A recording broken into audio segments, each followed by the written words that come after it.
special day for that special guy, Dad's Day, Father's Day. I thought we would do a Father's Day trophy and maybe throw some things dads, use, maybe a tie, some sports things. The great thing about this is it's going to be basically a trophy. So it's good for Father's Day, but it's also good for lots of different sporting events. And as far as whatever your husband or dad likes, you can put those features around the cake. Say if he's a golfer, you could make it, world's greatest dad, but also put some golfing things around the cake.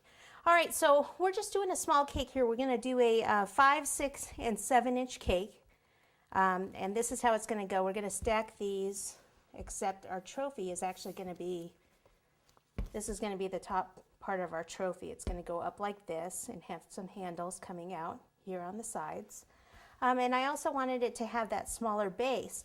So the only way you can get this to stand up is by using the pole system that I've used before. So I have a wood base here. So this board is about 11.5 by 12, 30, 40, 50, 60, 17. But the only reason it's that is because this is a piece of wood that I picked up this morning when I left. And I thought it was an actual nice rectangle piece, and it ends up that one end is actually a little bit wider than the other. Can you tell? Hopefully not. If I keep my hand here, maybe you can't tell, huh? So it doesn't really matter. I mean, you could do a round one too. It's going to be more of a round, trophy, so you could certainly do a round board, whatever you want. It has to be a wood board because we have to screw this flange into the base, okay? So to support a cake like that, we have to have a support system up the center. This right here is a 1/2-inch flange that you get in the plumbing section at one of the hardware stores that's close to you.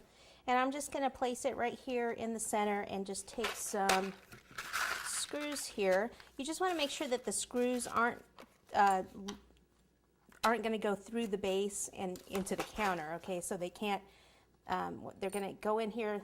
They have to be flat so that they don't stick up here and that they can't come through, and then also see here that they're not going to go through the wood there.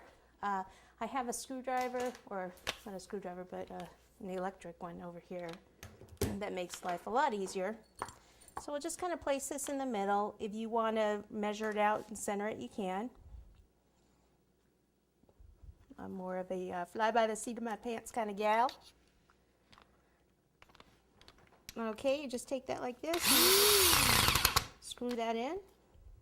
Want to do all 4 so it's nice and secure. Again, this is a 1/2 inch and it's called a flange.